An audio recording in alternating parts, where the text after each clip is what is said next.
Good morning and welcome. It's Monday, March the 31st. I'm Anne McElvoy from Politico.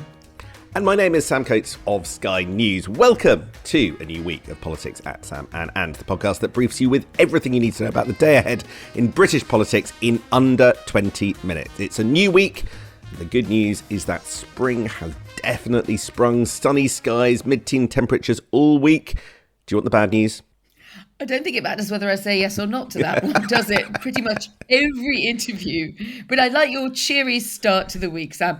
Every interview with ministers that I've been reading is talking about cool, calm heads. So with mine on, how bad is it? Well, it's the new start of the new financial year. And this isn't going to get a lot of play elsewhere in this podcast. So I just thought I'd just sort of put it at the top. From tomorrow, a lot of bills are going up. And I'm sorry to be the bearer of bad news. Many people will already know this is coming, but above inflation rises everywhere you look. So water up 26%, your energy bill up 6%, council tax by an average of 5%, but more in places like Birmingham. TV licenses more than inflation. Big rises if you've got an electric car. And for house buyers, well, you have the exemption from stamp duty has run out. Stamp duty rates are going up from tomorrow. So a happy Monday for everybody there. I do think that Keir Starmer does need to be a bit careful about this because it's not the essay question of this week. It's not, that's tariffs. We'll come to that in a second. But it is the thing that matters almost more than anything else to voters. I was just rewatching Keir Starmer's New Year's message at the turn of the year. And in that ultra serious way that he can have, he intoned that he would deliver more cash in your pocket wherever you live. I think the implication was this year. That doesn't feel like it's happening. I wondered if there was a deadline on that one or whether it's a bit of an elastic target. But let's do the week ahead because we can hear how the government is going to respond to that challenge tomorrow. Today, it's the Border Summit, 40 countries for an illegal migration conference, and Keir Starmer also hosting creators of the Netflix drama Adolescence in Number 10 with charities and young people. We're told at PMQs that he watches with his son and that he's been very moved by it. Let's see what comes out of that. Very bold to watch it with your son. But just say very bold to watch it with your son. I'm not quite ready to do that with my 13-year-old. It's pretty challenging stuff. Maybe we'll get to the end and then have another think. Yes, it's intriguing to see the Prime Minister moving more into this sort of moral maze kind of area, isn't it? On Tuesday, April the 1st, no less, as we were just saying, lots of bills going up. That one isn't an April Fool. The government has a plan which is to highlight the rise in the minimum wage up from £11.44 to £12.21. Wednesday is Liberation Day if you're Donald Trump and fond of tariffs, the day that they will be announced and the impact on the rest of the world will become clearer, and we will dive into that in just a moment. Also at some point this week, probably before Wednesday, but we're not quite sure, the government is going to introduce legislation to Parliament to override the independent guidance from the Sentencing Council on how offenders from ethnic minorities should be sentenced. This is something that the Tories call two-tier sentencing, and the government bluntly agrees with them and disagrees with the Independent Sentencing Council.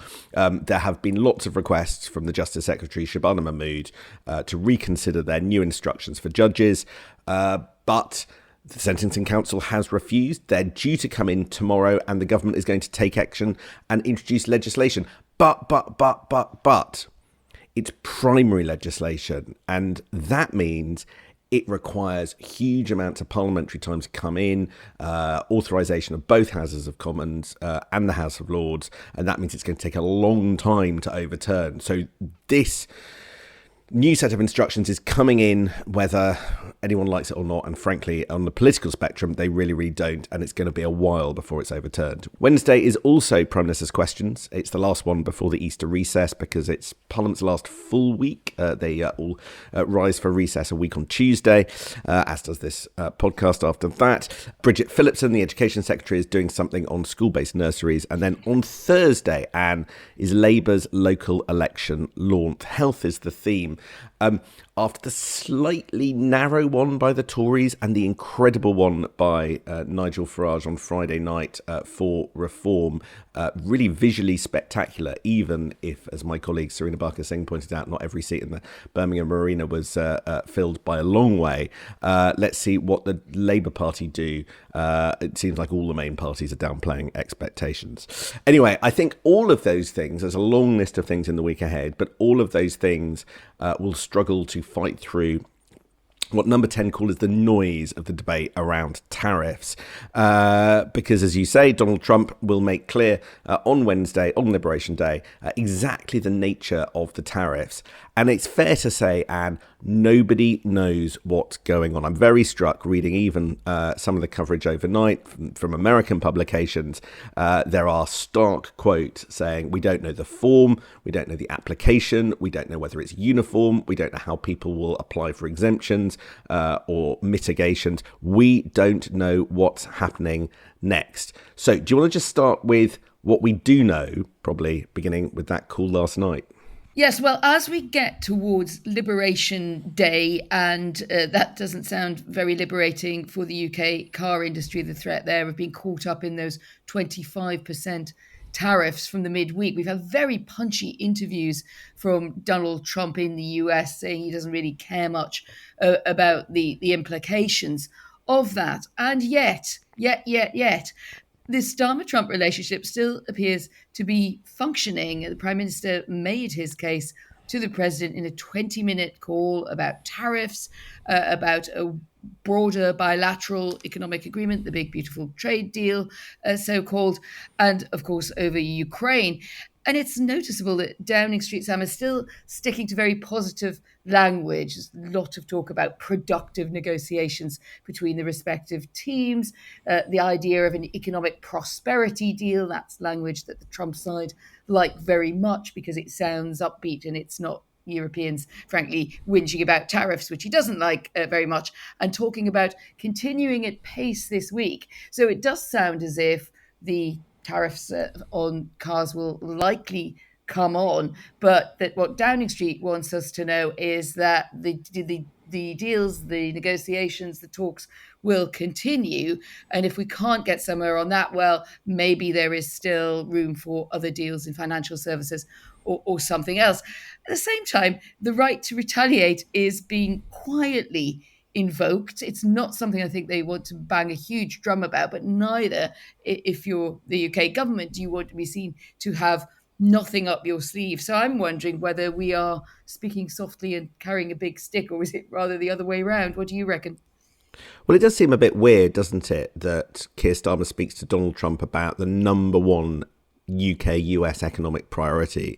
Yet in the briefings that we got immediately afterwards, we were told that Donald Trump and Keir Starmer did not hold a detailed conversation about tariffs. Maybe it's simply because the best way to get Donald Trump in the right headspace is to do things like talk about the King's health and talk around a subject and just sort of try and make sure the personal end of the relationship is the best it could possibly be.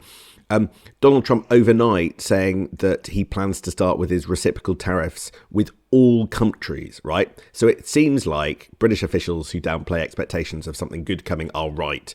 It does sound like very initially there are going to be a set of tariffs on everybody. He said on Air Force One, you'd start with all countries, so let's see what happens.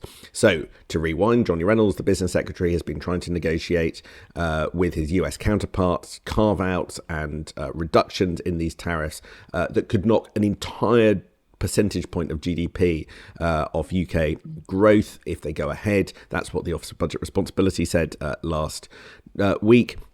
But they will not work in the first instance, and so Keir Starmer is continuing with his softly approach. We'll see whether he ever actually comes to use the stick. It's been quite clear all the way along from government communications that Keir Starmer's instinct, no doubt advised by Peter Mandelson, is never to push the US president into a corner in the way that the Europeans are much happier to do, and so we'll just have to wait and see. It does appear as if President Trump is most focused on what's called, now you'll hear this phrase a lot this week, it's called the Dirty 15. those are the world's economies that have substantial tariffs or other barriers for US goods, and together account for a huge amount of the US trading volume.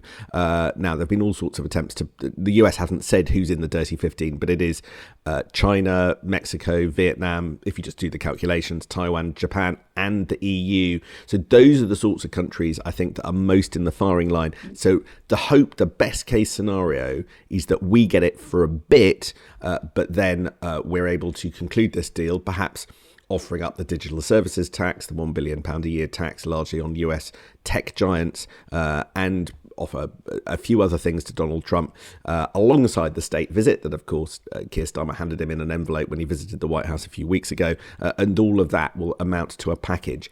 But, and this is the point of comparison, there is another way of doing business with Donald Trump, and Keir Starmer will now find himself compared against it. And that is what's happening to your friend, and not quite mine, Mark Carney in Canada.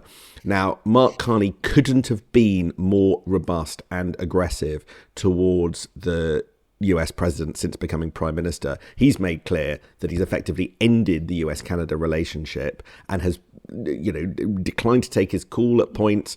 There's been he's threatened the sort of fundamentals of parts of the security relationship.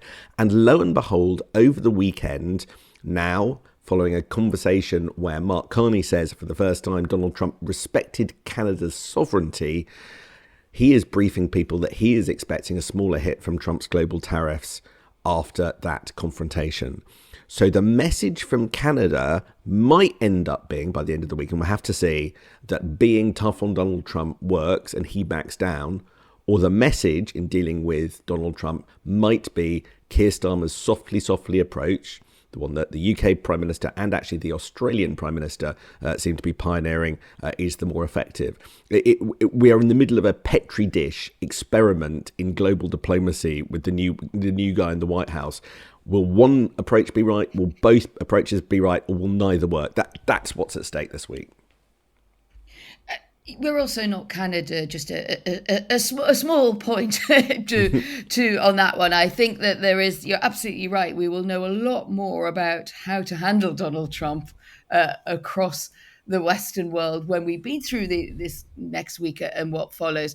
But you're right about Mark Carney, and he was in quite strident mode even when he was in London, and it got more strident when he got back to Canada. I mean, he is a few weeks out from an election, and he has a chance. He's really got a chance. A year ago, it would have seemed very unlikely that the Liberals could hang on their change of leadership from Justin Trudeau to Carney, but also the fact that he has a populist right-wing opponent. So in a sense, Sam, he's very well advised. He might as well go all out and lean into this. And in fairness, Donald Trump has been much more aggressive and hostile in his language and downright threatening on the 51st state of the US being Canada, etc. So I wonder there, do you pull back a bit and then you get somewhere? If you're the UK and you're trying, as Keir Starmer has always wanted to do strategically, to steer a course between the US, the transatlantic relationship, but not get so caught up in it that you forget to make friends again after your Brexit fallout with Europe, you're probably not going to go so far into that, well, if you don't like us, we don't like you very much either kind of rhetoric.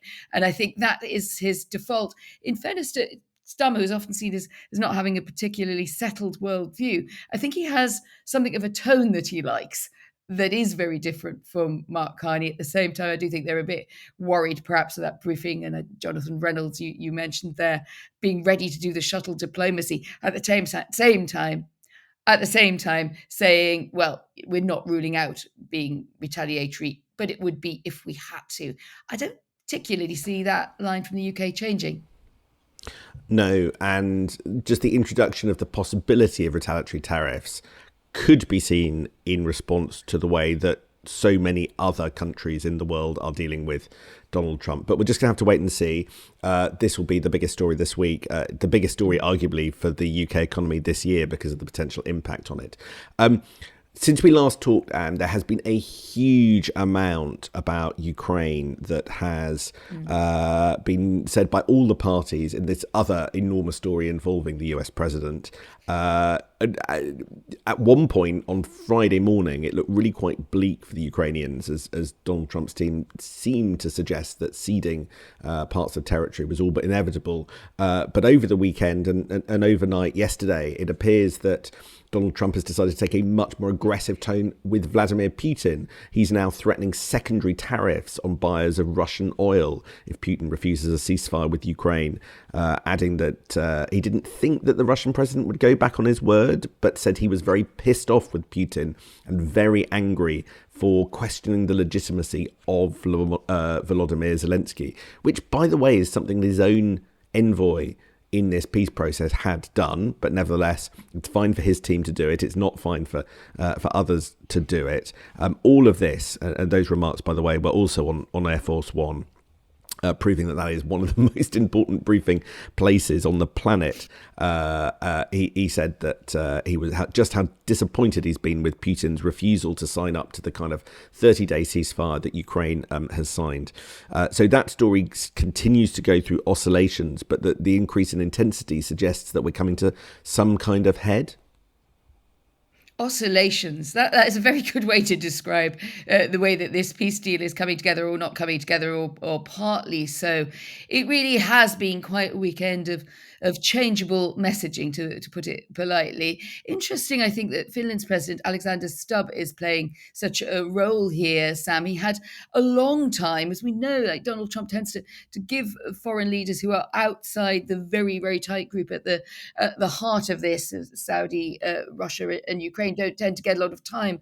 But Alexander Stubb does seem to have worked his Finnish charm on the president. They played a round of golf together.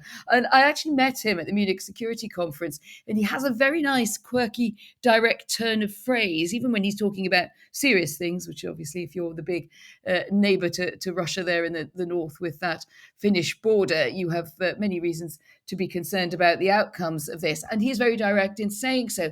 For some reason, this doesn't seem to have gone down as badly with Donald Trump as other Europeans talking about their security interests. So maybe we should get some Finnish charm going. But I think you're onto something when you say that there seems to be an irritation creeping into Donald Trump's way of talking about Putin that was not there before. Then he turned around the next day and said, I don't believe he will be the sticking block because I know him well. He doesn't actually know him very well, but he does seem to change his messaging. But he was very, I thought, perhaps more aggressive, more punchy in saying that if Russia doesn't come to the table, there would be consequences, and that they would be serious negative ones, not just some symbolic, taking down of a Russian flag somewhere. And I think that's interesting, because it shows that Putin can sort of trigger that side of Trump that just does not like in any way to be kept waiting. I think it's more calculated on the part of certain players in this discussion than we make out. I think Donald Trump's irritation at President Putin is the consequence of a strategy of which the UK has been a part. I think that President Zelensky has always said, Donald Trump, why do you trust President Putin? And I think that some of Ukraine's allies realised that the thing they needed to do was to divide Trump from Putin. And by shoving questions about observing ceasefires, and sort of key terms around this, and basically posing to President Putin via President Trump questions that they knew that Putin wouldn't want to answer, they are trying to make, I think this is the Jonathan Powell strategy effectively. I think that the UK advice to Ukraine has always been, you accept these ceasefires however much it means you have to suck up something painful, and then watch as Donald Trump asks President Putin to do the same. Putin will refuse. Trump will get irritated with Putin. He will think he can't trust a guy that a month ago in the White House was saying he believed. And that way, the debate will swing in your favour. And that is exactly what has ended up happening over the last 3 or 4 weeks. Putin was refused to sign up to the ceasefire. Trump is getting annoyed with him. That is the game. That is the game. That is the rule book that I think kind of Team Jonathan Powell and others have wanted to see in this conflict. That is a sign that it's going the way that Britain wants, I think. Maybe. I tell you what, tomorrow I'll check in as your correspondent to the Kremlin website. I will check in and have a look at the Russian language around that, which is one of the things that people have got in touch about since we started doing this double act. It's time I checked in again on that, and we heard from Bad Vlad himself. I can completely see what you're arguing there in terms of what the tactics have been and that they've been cleverly thought through. I just feel it in the minds ultimately of Donald Trump and Vladimir Putin. They see this as ultimately a bilateral play, and that one way or the other, they will want to get back round the table in the end. Now, it could be that terms are marginally better for Ukraine, but I am yet to be persuaded that we can get in between. However, smart the diplomacy, it would take Metternich plus to get this one sorted out. But I still think that the outcome looks like there will be something will be forced on Ukraine that Ukraine doesn't want. Well, there we go. You are more cynical than I am. I am giving more credit to the British government than you are. That is the world sort of turning on its axis, really, on this Monday morning. However, you mentioned the word time. Time is up. We have bust over our 20 minutes, hopefully only by a few seconds. And therefore, we are going to bring down the shutters on these negotiations. We will be back tomorrow for Tuesday's Politics at Sam and I'll see you then. With a cool, calm head and a cup of coffee. Bye. See you then. Donald Trump is heading back to the White House. Together we can truly make America great again. We are in for an unpredictable but fascinating 4 years. And we're going to be following every twist and turn for the first 100 days. We'll be bringing you the latest updates and analysis first thing every morning. So join me, James Matthews. Me, Martha Kalnick. And me, Mark Stone. For Trump 100, every weekday at 6 a.m, wherever you get your podcasts.